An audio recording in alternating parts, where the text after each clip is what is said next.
Hi, today I'm talking about unmasking and allowing yourself to be seen. And I'm talking about this from the perspective of complex PTSD recovery. And I'm Rachelle McCloud. I'm a mental health therapist, coach, and therapist mentor. And I specialize in helping people do the brain work for resolving symptoms of anxiety, depression, and traumatic stress.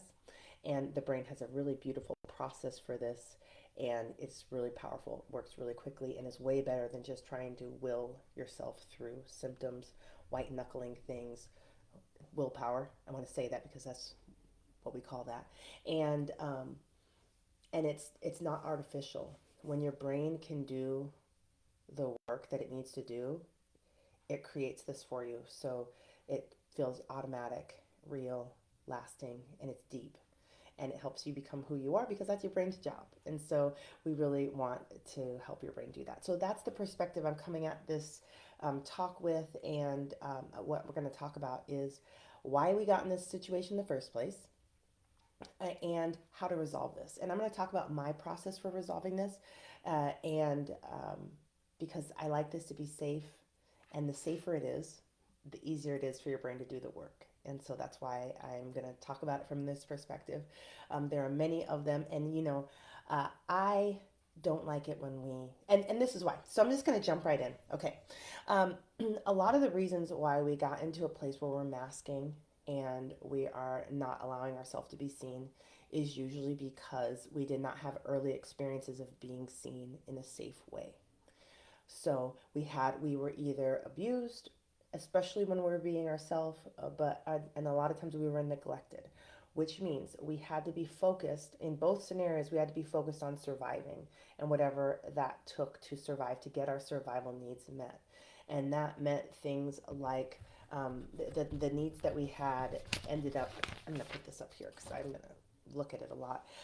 Doing whatever it took to get to be safe, to have a sense of belonging, to have attention and care and protection and a sense of belonging and maybe some feelings of love and attention. And so a lot of times as children, that's what we're really focused on so that we can survive instead of being focused on ourself and our sense of self and who we are. And a lot of times getting those needs met meant that we would have to ignore ourselves, push ourselves aside, distract from ourselves, dissociate from ourselves, push through, around, over ourselves. We'd have to deny ourselves, restrict ourselves, or sacrifice ourselves. And so this means that we haven't spent a lot of time with the self. We are not wired for having a self, listening to the self, respecting the self, seeing the self. And eventually, with enough practice, the reticular activating part of the brain system starts to filter out the self, and you won't even see yourself. And so that part of the brain really shows us what we believe is important. And through time and repetition, and convincing and feedback, we will learn that the self isn't really important here.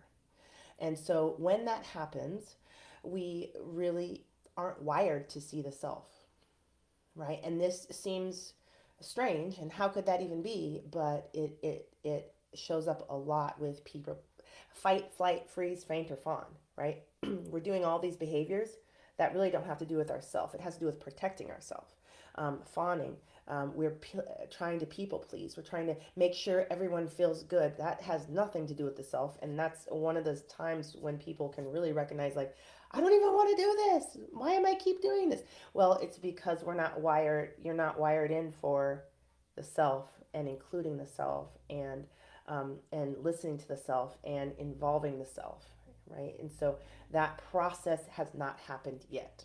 So you're just doing the things because it's actually what it will take to survive, and that's your go-to. And so even with people who you don't need to do that with, you're doing that because that's the conditioning. And so we really want to take that off. We want to get your brain to take that off and really rewire all of that so that you're learning to include yourself.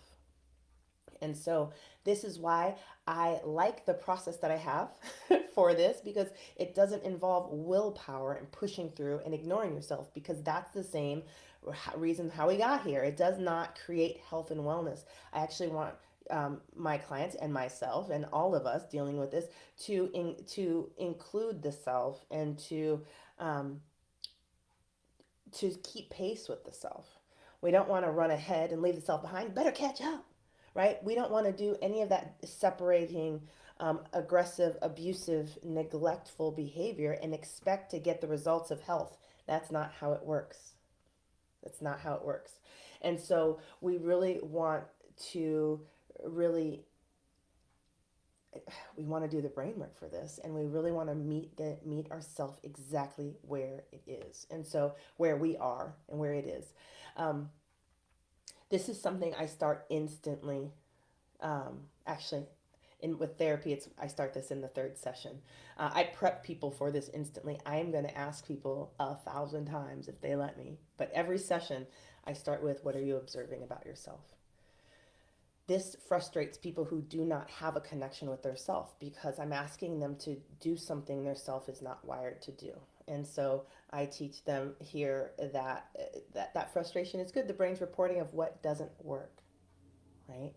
And so we need to get that frustration processed. And over time, your brain is going to be like, well, she's going to ask us this. We probably should figure out what we're observing about ourselves. And then they'll come back and say all the things that they're doing or what's going on. And they're like, I love that. And what are you observing about yourself, right? We're off into a different location. And so that part of the brain that's the observer is the part of the brain that we're going to use to rewire in the self. It's one of the biggest healers, and we're going to use that a lot. And it needs to start looking for the self. So we're going to start that right away. You can start that right away.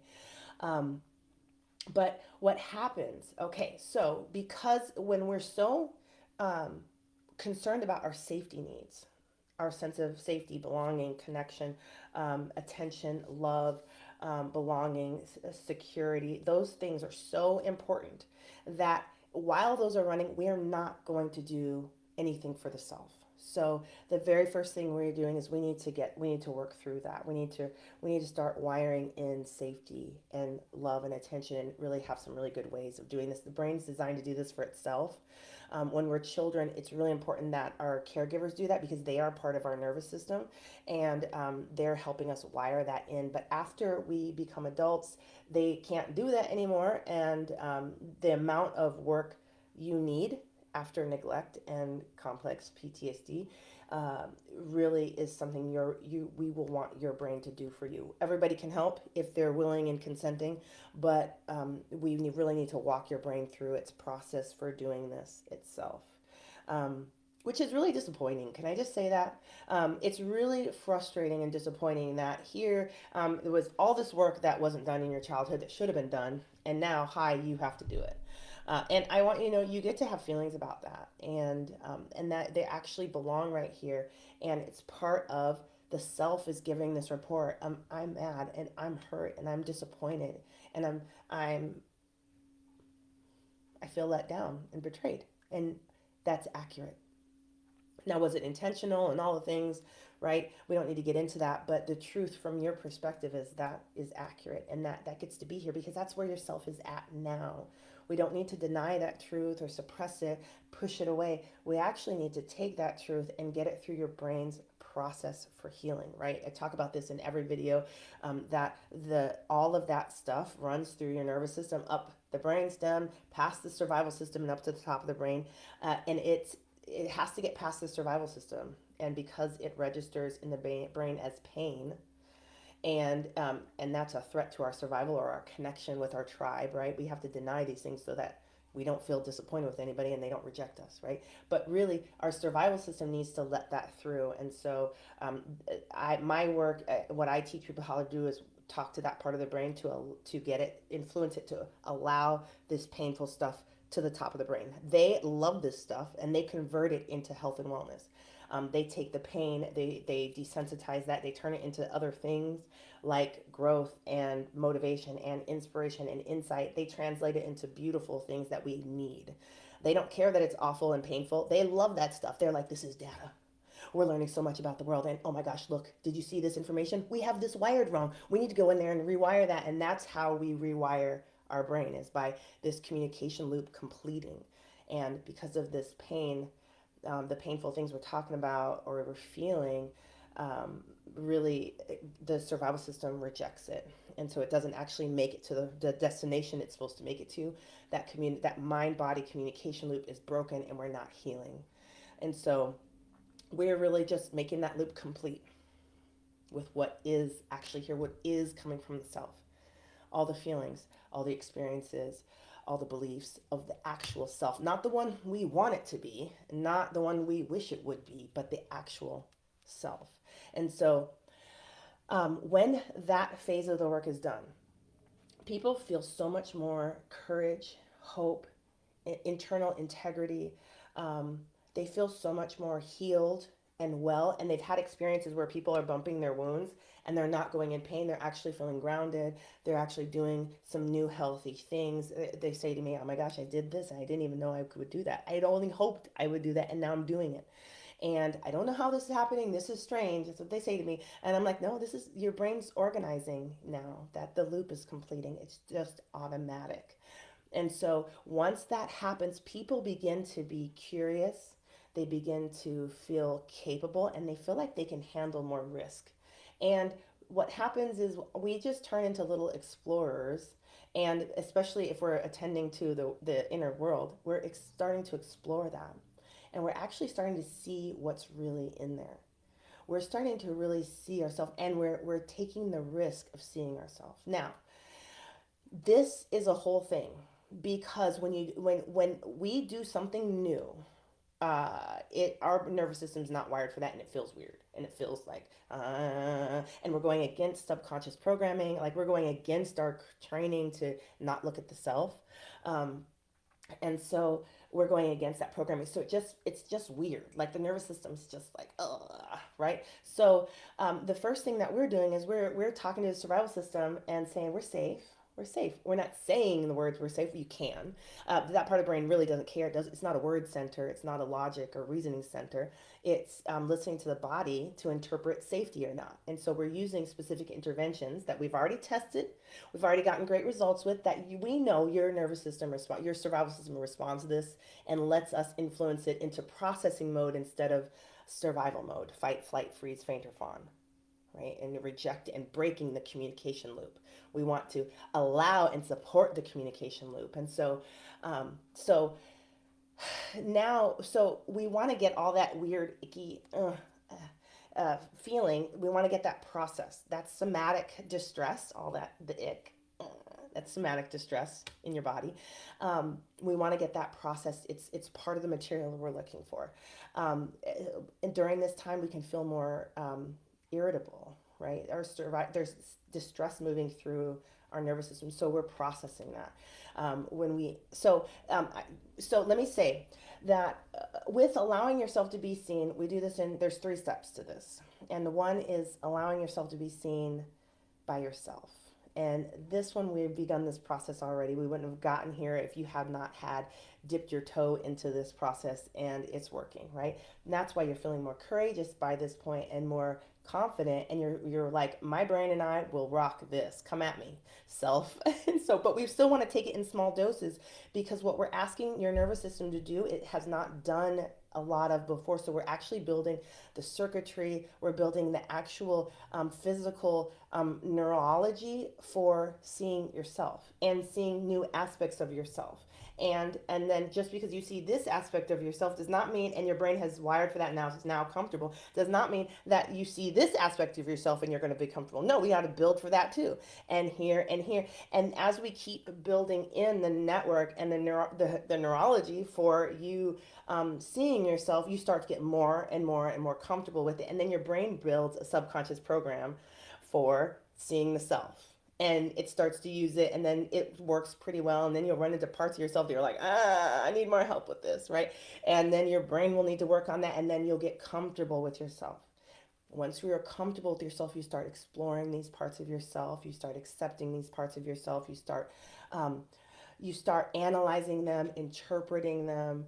This can be dangerous in the beginning because you're interpreting from your subconscious programming. And in the beginning, there's a lot of brain trash back there, so your interpretations may not be so fabulous, but your brain's going to do it anyway. So we want to just be aware that that material may not be fabulous. So, and then we're going to start respecting these parts of ourselves, the good and the bad, and everything in between. It's everything has all of it in there. We don't need to be like, oh, I'm only gonna see the good stuff, right? We don't need to be doing that because that's not real and it's not accurate. And we can handle the negative aspects of ourselves. And if we can't, we need to run that through the processor. Like, I'm scared that I'm like this and I can't believe it. And I feel like I'm the only one in. And distress, distress, distress. Nobody's going to like me if I'm like this once they find this out about me. You know, all these sometimes irrational beliefs and sometimes very real beliefs. And your nervous system has a process for becoming comfortable and confident and solid with that, that it needs to go through. That's what we're walking it through. Okay, so and that is the same process. Once that's going on enough time, then step two is it's going to happen naturally. But if it doesn't, we'll work on it. But step two is that you're letting someone else see you.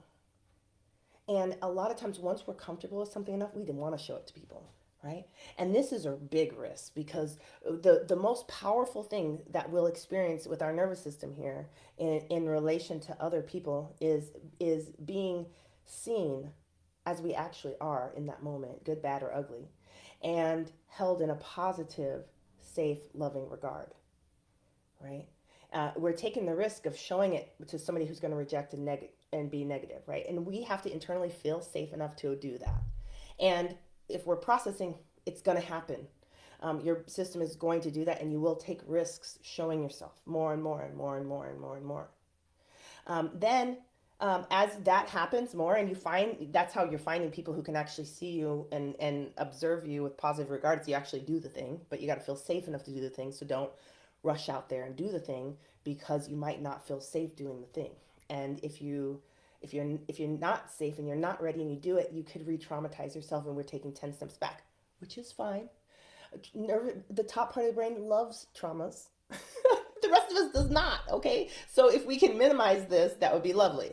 Um, so, but after that's happening long enough, we've let other people see us, and we've had these experiences of being seen and what that looks like and feels like, and then we start to get a broader perspective that people have been seeing us this whole time. Like, just because we've been dissociated from ourselves does not mean anybody else has. And I don't know if you've experienced that, but that has been a real big, rude awakening for me that my nervous system personally has had to really process and take some time with. So, but all of these things we start to get more and more comfortable with. As a matter of fact, let me just say something about part three there. It has made me pause showing myself to other people and showing myself to myself because I'm like, I don't know. I've got awareness of myself and other people seeing myself overload, and I don't want to see anymore. So pause. And this is where I would regulate my nervous system. And this is where I encourage people to regulate their nervous system because guess what? It's not actually going to stop. People are going to see you more. You're going to get more safe and more comfortable, and you're going to show yourself some more. It's just, right? And so just becoming comfortable with that entire process is important.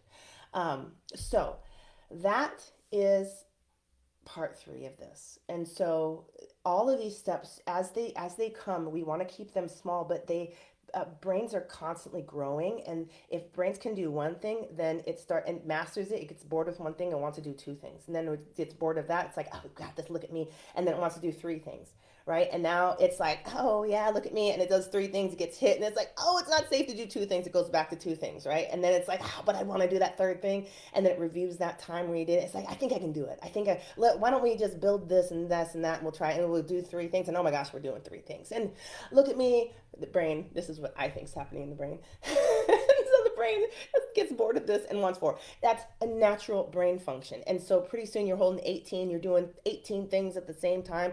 Well, and you're just building these snowballs in your relationships and in your businesses and in your endeavors and your goals and your dreams and yourself. And it's big and it feels natural and it's happening on your unconscious programming. And so um, this is how I watch nervous systems really heal this and grow, and just a lifetime of this and these amazing feelings where you're seen and your life is getting more and more accurate to yourself, and a more comfortable place to be where you feel confident and comfortable regardless of what's going on outside of you. And so that's my process. And it's all contingent upon working with that survival system part of the brain. And so I want to invite you, if you have not yet already, I want to invite you to try the tools I use for this to talk with that part of the brain. It's very different.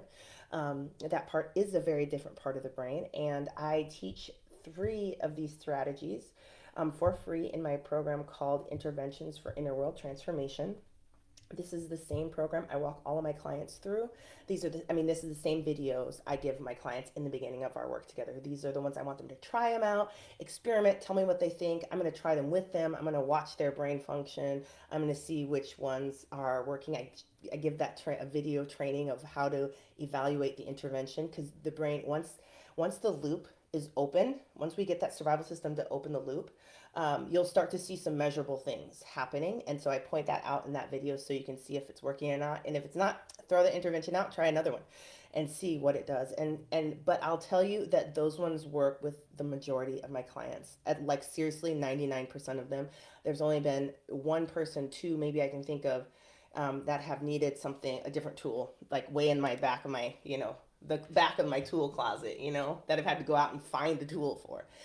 These ones are really work really, really well. And so I invite you to try that. And when you get one of those interventions that are working for you and you want to take this route, this road process, I also have a program for that. I have mapped that out. This is what I walk my clients through and what I've made available, because I know that there's not a lot of people that teach this. There's not a lot of therapists that do this. And I wanted to make this available to people so that you could walk yourself through this process.